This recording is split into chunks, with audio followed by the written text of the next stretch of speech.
बच्चों नमस्कार। क्लास 11 का आज हम नया चैप्टर स्टार्ट कर रहे हैं, सीक्वेंस एंड सीरीज। तो सबसे पहले हम लोग सीक्वेंस जानेंगे क्या होता है। सीक्वेंस क्या होता है? सीक्वेंस एक फंक्शन होता है। Sequence is a function whose domain is natural number. A sequence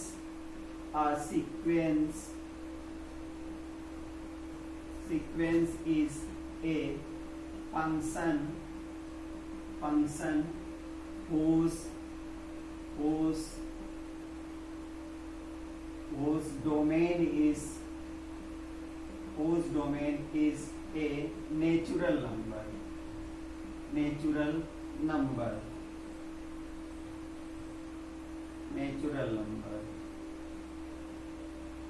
तो इसका मतलब यहाँ पर सीक्वेंस एक सेट की तरीके से काम करेगा कि हम सेट लें तो उस सेट में क्या होगा कि दो सेट लिए जाएंगे। एक सेट डोमेन का काम करेगा और एक रेंज का काम करेगा, एक इनपुट का काम करेगा और एक आउटपुट का काम करेगा।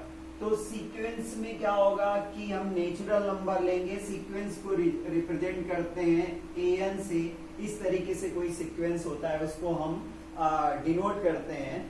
तो उसमें n जो होगा वो 1 2 3 4 5 अप टू इनफाइनाइट तक जाएगा। तो ये सेट क्या है? नेचुरल नंबर का सेट है। और नेचुरल नंबर के सेट में अगर हम n की जगह 1 पुट करें तो a1 मिल जाएगा, 2 पुट करें तो a2 मिल जाएगा, a3 a4, इस तरीके से हमें an और ऐसे मिलता चला जाएगा। तो हमने यहाँ पर इनपुट जो लिया वो नेचुरल नंबर लिया, 1 2 3 4 an। इस तरीके से हमने इनपुट जो डोमेन लिया वो नेचुरल नंबर लिया और उसका जो आउटपुट आ रहा है a1 a2 a3 a4 an and so on. तो ये सब इसका रेंज आ रहा है। तो सीक्वेंस क्या होता है? Sequence is a function whose domain is a natural number and range is real number। कोई भी नंबर उसका आउटपुट आ सकता है। तो रेंज रियल नंबर होता है, डोमेन नेचुरल नंबर होता है। सीक्वेंस जो होंगे, सीक्वेंसेस आर फाइनाइट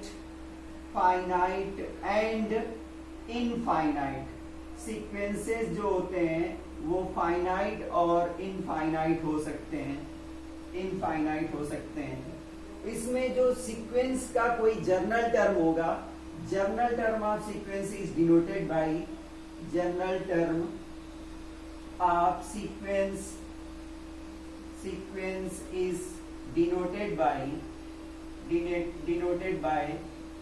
an से डिनोट किया जाएगा। पर्टिकुलर कोई टर्म लिया जाएगा और उससे आपसे टर्म पूछे जाएंगे, 4 5 टर्म्स बताइए, 3 टर्म्स बताइए, फर्स्ट टर्म बताइए, 10th टर्म, कोई भी पर्टिकुलर टर्म बताया जाएगा। तो सीक्वेंस बच्चों एक फंक्शन है जिसका इनपुट या उसका डोमेन नेचुरल नंबर होता है और उसका आउटपुट रियल नंबर होता है। सीक्वेंस फाइनाइट सीक्वेंस हो सकता है या इनफाइनाइट सीक्वेंस हो सकता है। अब इसमें से मैं कुछ एग्जांपल्स लेता हूं और उनके कुछ क्वेश्चंस करके आपको सॉल्व करके दिखाता हूं कि किस तरीके के क्वेश्चंस सीक्वेंस में पूछे जाते हैं,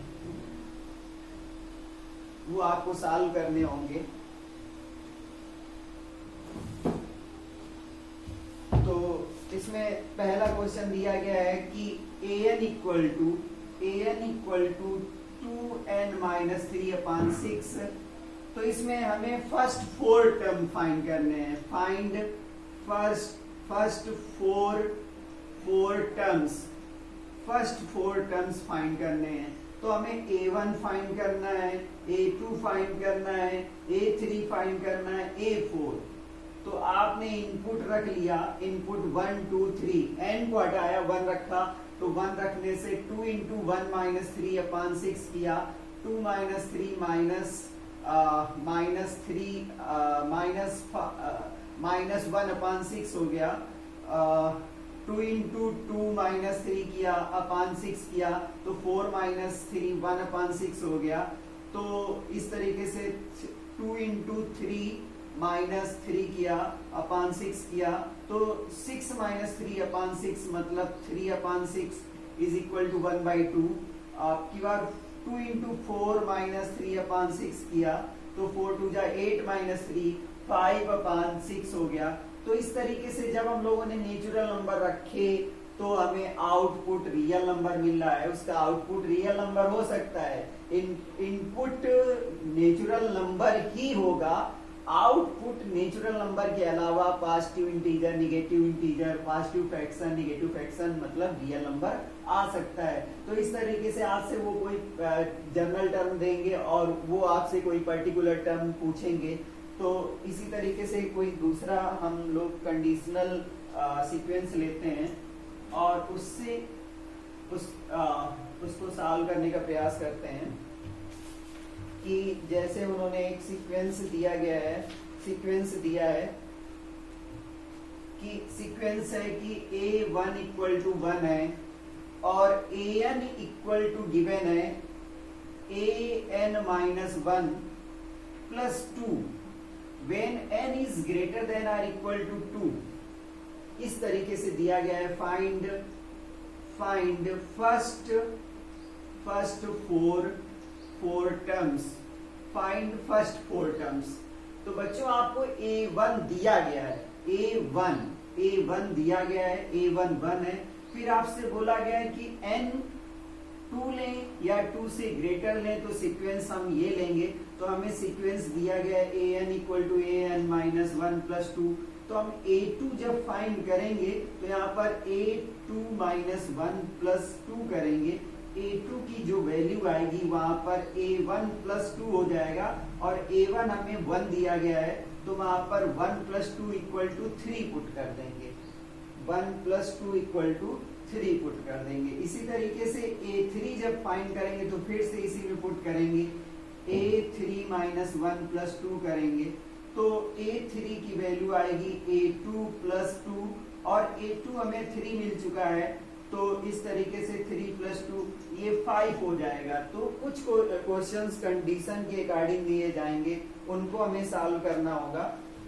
अब आपको एक और क्वेश्चन सॉल्व करवाते हैं और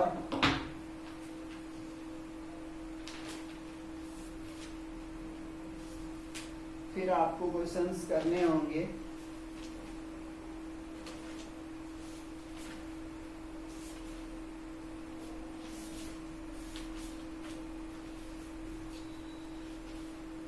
एक क्वेश्चन ऐसा दिया जाएगा, फिबोनाची सीक्वेंस होगा और उसको आपको बच्चों a1 इक्वल टू दिया गया है, a1 इक्वल टू 1 दिया गया है और an इक्वल टू दिया गया है minus an minus 1 upon n दिया गया है और n is greater than r equal to 2 दिया गया है। तो इस तरीके से बच्चों दिया गया है, तो जिस तरीके से हम लोगों ने पिछला क्वेश्चन सॉल्व किया उस तरीके से हम सॉल्व कर सकते हैं। तो a2 फाइंड करना होगा, a1 तो दिया ही गया है, तो a2 फाइंड करने के लिए हम लोग माइनस a यहाँ पर 2 माइनस 1 कर देंगे, अपान n की वैल्यू रिप्लेस कर रहे हैं तो 2 हो जाएगा, माइनस a1 अपान 2, n की वैल्यू 2 पुट करेंगे क्योंकि हमें a1 दिया गया है, तो अब हम 2 से पुट करना स्टार्ट करेंगे और a1 हमें 1 दिया है, तो ये माइनस 1/2 इसका आंसर हो गया a2 का। इस तरीके से a3 फाइंड करेंगे तो यहाँ पर हम 3 पुट करेंगे, a3 माइनस 1 अपान 3 हो जाएगा, तो माइनस a2 अपान 3 हो गया और a2 की वैल्यू हमें पता है कि a2 आया था माइनस 1/2, तो यहाँ पर हो जाएगा माइनस 1/2 होल अपान 3। तो it is equal to plus का हो जाएगा, क्योंकि माइनस यहाँ पर पहले से है, तो प्लस का हो जाएगा, प्लस का 1/6 हो जाएगा। तो इस तरीके से आप 4 नहीं, जितने भी टर्म्स आपसे कहे जाएं वो आप फाइंड कर सकते हो। अब बच्चों बात आती है कि सीरीज क्या होती है। सीरीज की बात आएगी कि सीरीज क्या होते हैं, तो हम लोग सीरीज की बात कर लेते हैं।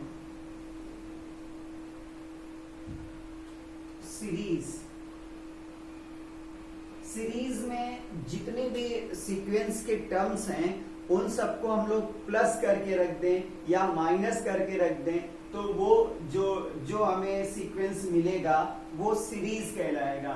जैसे A1, A2, A3, A4, AN, इन सबको हम लोग प्लस कर दें, माइनस कर दें, प्लस माइनस कर दें, प्लस करके माइनस करके रख दें, तो जितने भी सीक्वेंस हमने प्लस माइनस से कनेक्ट कर दिया तो ये सीरीज कहलाएगा। ये अब क्या हो गया, सीरीज हो गया। इसी तरीके से प्रोग्रेशन होता है। प्रोग्रेशन क्या होता है बच्चों, आपको सीरीज समझ में आ गई होगी कि जितने भी सीक्वेंस के टर्म्स हैं उनको हम प्लस या माइनस से कनेक्ट कर दें, तो जो भी हमें आउटपुट मिलेगा वो हमारा सीरीज हो जाएगा। इसके बाद प्रोग्रेशन की बात करें तो progression, it is not necessary that terms of a sequence always follows a certain pattern और they are described by some explicit formula. Those sequence whose term follow certain pattern are called progression. Those sequences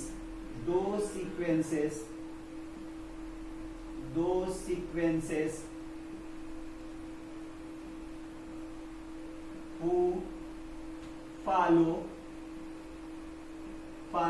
a certain pattern, जो sequence एक certain pattern को follow करेंगे वो progression कहलाएंगे। जैसे class 10th में आपने एपी पढ़ा था, एपी अरिथमेटिक प्रोग्रेशन पढ़ा था, तो उसमें आपने देखा था जो सीक्वेंस थे उसमें एक सेम डिफरेंस था। जैसे आपने पढ़ा था 2, 4, 6, 8, 10, 12, 14, इस तरीके से अगर हम सीक्वेंस को लिखते चले जाएं तो इसमें एक डेफिनिट पैटर्न फॉलो हो रहा है, सर्टेन पैटर्न फॉलो हो रहा है कि हर बार हमें 2 प्लस करके ही हमें सीक्वेंस मिल रहा है। एक सीक्वेंस हमें मिल रहा है 14, 12, 10, 8, 6, 4, 2, इस तरीके से हमें एक सीक्वेंस मिल रहा है कि इस बार हम 2 माइनस करके एक पैटर्न हमें मिल रहा है, तो ये प्रोग्रेशन हुआ। अब प्रोग्रेशन एक एपी होगा, दूसरा जीपी होगा, ज्योमेट्रिकल प्रोग्रेशन। एपी में क्या हो रहा था कि हमें प्लस करके मिल रहा है, जीपी में क्या होगा कि रेशियो सेम होगा। HP is the reciprocal of AP. इसी तरीके से अगला प्रोग्रेशन एजीपी होगा, अरिथमेटिको ज्योमेट्रिकल प्रोग्रेशन। तो हम जो इस क्लास 11th में पढ़ेंगे वो एपी अरिथमेटिक प्रोग्रेशन और जीपी ज्योमेट्रिकल प्रोग्रेशन के बारे में पढ़ेंगे। तो हम लोग स्टार्ट करते हैं। एपी क्या होता है, अरिथमेटिक प्रोग्रेशन क्या होता है, और क्लास 10th में हम लोग पढ़ भी चुके हैं।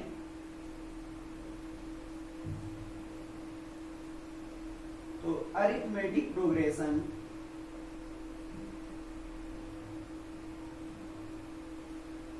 एपी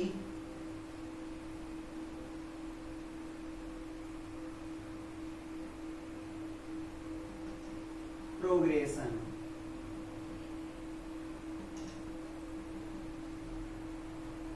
इसमें क्या होगा, difference will be always same for corresponding terms.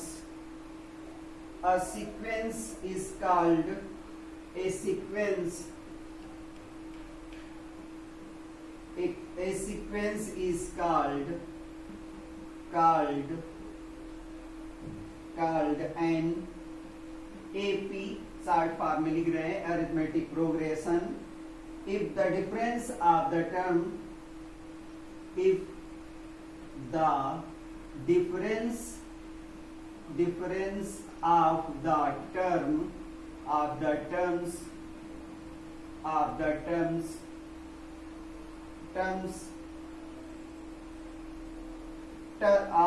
term difference of a term and previous term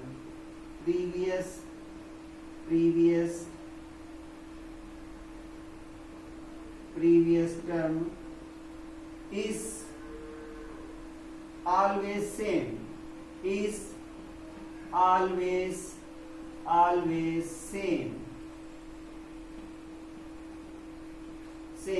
is called in AP। कोई भी सीक्वेंस AP में तब कहलाएगा जब A1, A2, A3, A4, A5 इस तरीके से AN ये सीक्वेंस दिया गया है और इनमें से A2 minus A1, A3 minus A2, A4 minus A3, A5 minus A4, an से पहले का टर्म होगा an माइनस 1, तो an ये क्या होगा an माइनस 1। कोई भी टर्म आप उठा लीजिए और उससे पहले का टर्म माइनस कर दीजिए तो उस टाइम जो डिफरेंस आएगा वो हमेशा सेम आएगा और उस डिफरेंस को हम लोग d से डिनोट करेंगे। तो d is equal to an minus 1 एक फार्मूला बन गया। It is called common difference. आप लोगों ने क्लास 10 में ये पढ़ा भी है। तो कॉमन डिफरेंस फाइंड करने का फार्मूला है d equal to an minus 1।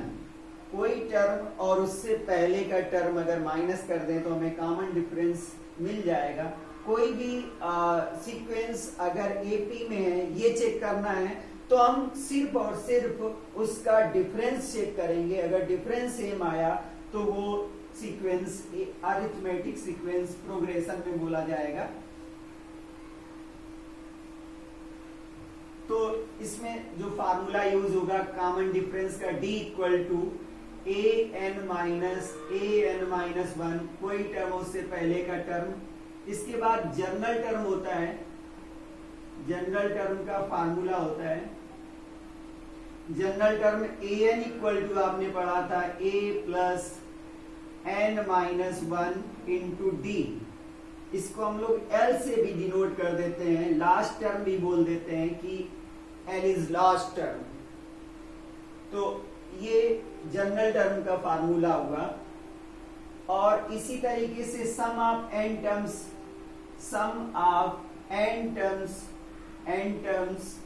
In AP में n टर्म्स का सम फाइंड करना हो तो उसका क्या फार्मूला होगा। तो सम को अगर हम s से डिनोट कर दें और फर्स्ट टर्म को a लिखें और हर बार क्या आएगा कि अगला टर्म में एक कॉमन डिफरेंस सेम होगा तो हम इसको a प्लस डी लिख दें और a प्लस 2d लिख दें। इस तरीके से लास्ट टर्म को अगर हम l लिख दें तो उससे पहले वाला टर्म l माइनस डी हो जाएगा। तो इस तरीके से हम अगर इसको रिवर्स करके लिख दें तो भी सम वही होगा, चाहे 2 प्लस 3 प्लस 5 लिखें या 5 प्लस 3 प्लस 2 लिखें तो आंसर सेम ही आएगा। तो हम इसको रिवर्स करके लिख दें तो लास्ट टर्म फर्स्ट टर्म के नीचे आ जाएगा, सेकेंड टर्म इस लास्ट का सेकेंड टर्म इस सेकेंड टर्म के नीचे आ जाएगा।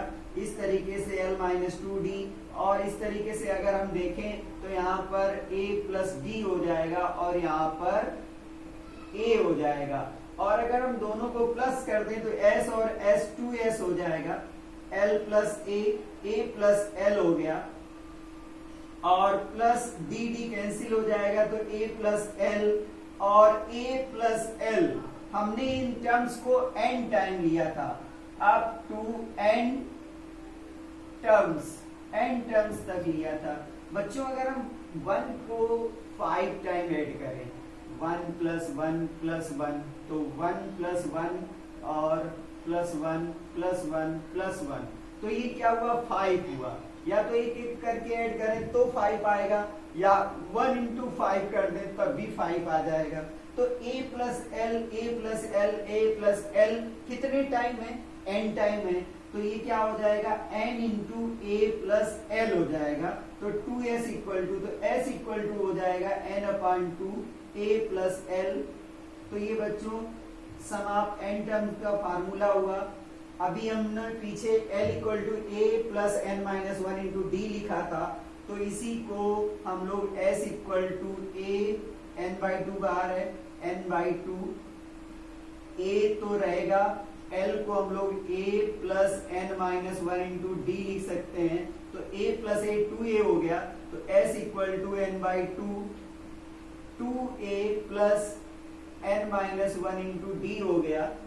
तो इस तरीके से सम ऑफ n टर्म्स के दो फार्मूले हो गए s equal to n by 2 a plus l और s equal to n by 2 2a plus n minus 1 into d हो गया। बच्चों एक क्वेश्चन इसमें और पूछा जाएगा कि find the nth term from end या find the nth term from last तो उसका क्या फार्मूला होगा वो भी मैं आपको एक्सप्लेन कर रहा हूं और इसके बाद हम लोग एक्सरसाइज के क्वेश्चन सॉल्व करेंगे।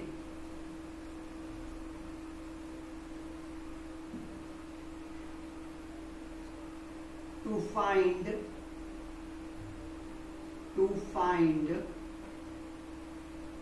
rth term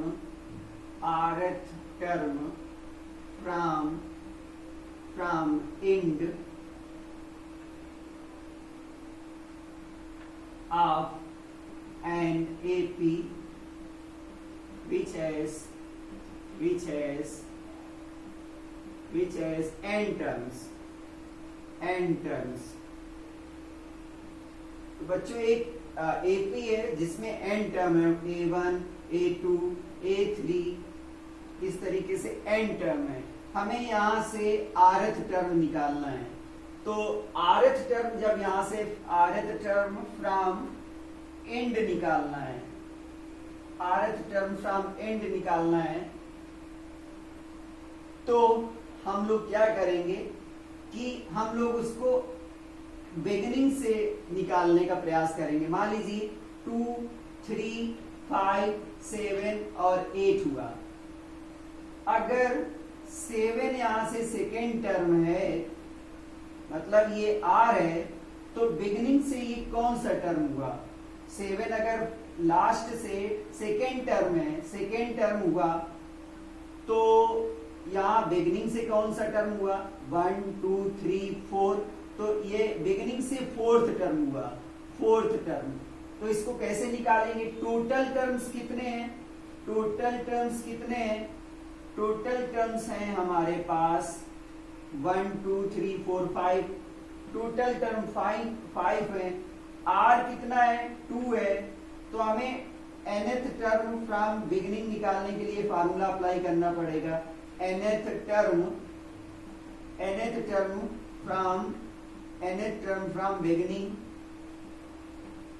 बिगिनिंग क्या होगा टोटल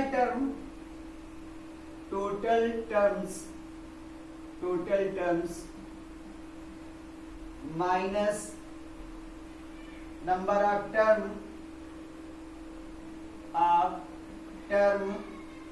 फ्रॉम एंड से कितने टर्म है फ्रॉम एंड तो nth टर्म फ्रॉम ये हम लोग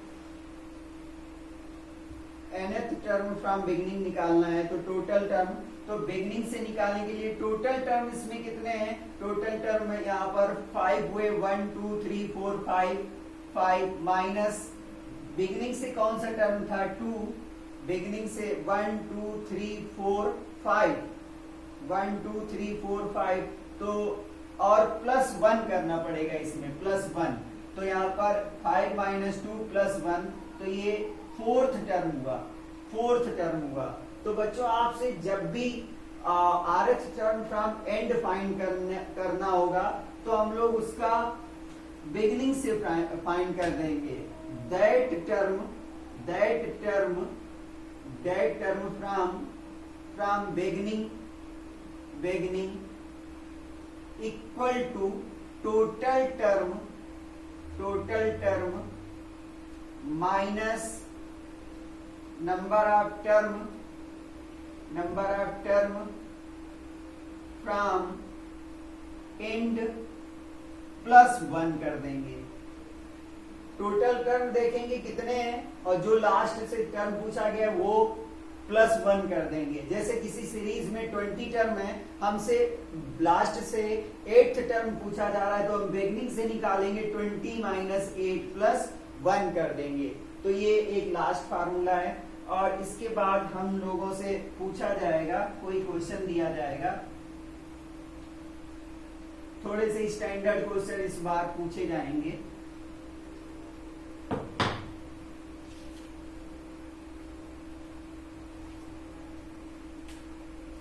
अब ये जैसे पूछा गया है an = 4n + 5 so that it is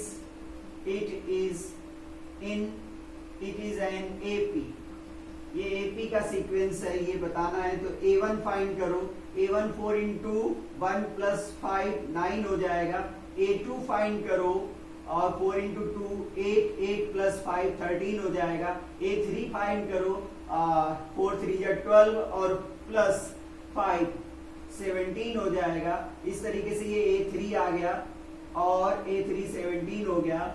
अगर हम फोर्थ टर्म फाइंड करें तो 16 + 5 21 हो गया। अब हमें चेक करना है कि ये AP में है कि नहीं है। तो 13 - 9 करें और 17 - 13 करें और 21 - 17 करें। अगर इनका डिफरेंस सेम आया तो ये AP में हो जाएंगे। सबका डिफरेंस 4 है, डिफरेंस इज सेम, तो कॉमन डिफरेंस जो हुआ वो 4 हुआ, कॉमन डिफरेंस आ गया। अगर वो हमसे पूछते कि इसका 10th टर्म निकालिए, तो 10th टर्म के लिए हम इसमें पुट कर दें कि A 4 × 10 + 5 कर दें। अगर वो हमसे पूछते कि सम ऑफ 20 टर्म निकालिए, तो हम लोग क्या करते कि n/2 और A + 2a + n - 1 × d का फार्मूला अप्लाई कर देते। तो n का मतलब 20 टर्म और a की वैल्यू यहाँ पर a का मतलब फर्स्ट टर्म है। a का मतलब यहाँ पर ये फर्स्ट टर्म है और a1 है 9, तो 9 × 2 18 हो जाएगा और प्लस 20 - 1 19 × d की वैल्यू 4 है। तो इस तरीके से ये 10 × और 76 + 18 कर दो। 76 + 18 तो 8 6 14 और 7 और 1 8 और 1 940 इसका सम आ गया। तो एक क्वेश्चन से 1000 क्वेश्चन बनाए जा सकते हैं कि ये सीक्वेंस दिया था, इसको चेक करना था कि ये AP में है। ये सीक्वेंस दिया था, इसका कॉमन डिफरेंस फाइंड करना था। ये सीक्वेंस दिया था कि इसका हमें सम फाइंड करो 20 टर्म का, तो हम लोगों ने इसका सम निकाल लिया। तो इस तरीके से हम लोग इसको चेक कर पाए। तो इस तरीके से बच्चों ये क्वेश्चंस को सॉल्व किए जाते हैं। हम आपको 2 क्वेश्चन दे रहे हैं और आपको उनका कमेंट बॉक्स में आंसर बताना है कि आंसर क्या होगा।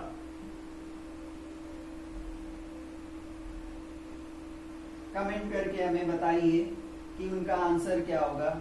एक सीक्वेंस है, इफ पहला क्वेश्चन है if A1 =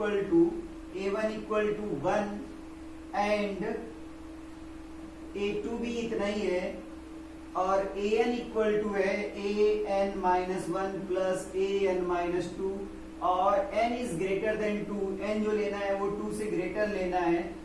then find an + 1 upon an for n = 1 2 3, 4 और 5। n की वैल्यू 1 से 5 तक के लिए इसकी वैल्यू फाइंड करनी है। सेकेंड नंबर है